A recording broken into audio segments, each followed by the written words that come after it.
बिस्मिल्लाहिर्रहमानिर्रहीम। आप सबका बहुत शुक्रिया कि आप शॉर्ट नोटिस पे आ गए। आज का ये जो प्रेस कॉन्फ्रेंस है, बेसिकली आप सबको पता है कि पबी के इलाका बांडा नबी में एक दिलहराश हुआ था घर के अंदर, और उसमें ये था कि ये वक़्वा 3 मई को हुआ था 2024 को।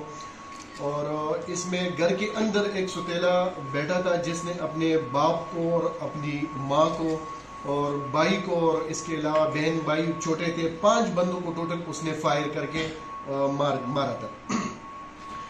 जब से ये हुआ था तो उस दिन से जनाब regional police officer Najibur Rehman साहब, RPO मर्दान और हमारे DPO साहब Nowshera Mohammad Azhar Khan, district police officer Nowshera ने इसमें सख्ती से इंस्ट्रक्शन दी हुई थी कि ये जो केस है ये चूँकि बहुत ज़्यादती हुई है और इनमें आपने काम करना है और इस मुलजिम को अरेस्ट भी करना है।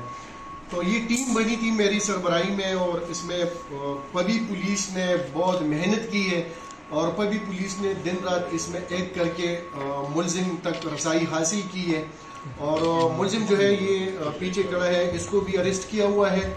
और मुलजिम ने जिस पिस्तौल से ये फायर किया था, सबको मारा था, वो वाला कदर भी रिकवर की हुई है।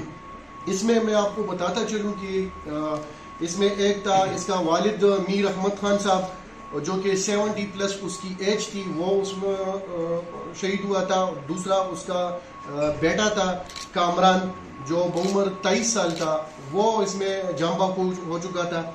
और इसके अलावा इसकी सुतीली माँ थी मुसम्मत नरगस, और इसका एक भाई था मोहम्मद, जिसका मोहम्मद नाम था, वो 7 साल का था। इसमें एक बहन थी इसकी इकरा, जो कि तकरीबन 15-16 साल की उसकी एज थी।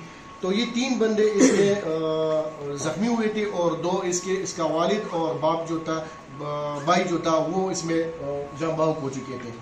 तो इसमें पबी पुलिस ने बहुत अच्छी कार्रवाई की हुई है और पबी पुलिस ने इसमें मुलजिम को आले कत्ल समेत पकड़ा है। मज़ीद इसमें इसकी तफ्तीश जारी है, और ये इनका घरेलू मामला बताया जा रहा था उस टाइम कि ये ज़ुबानी तकरार पे ये सब कुछ हुआ है।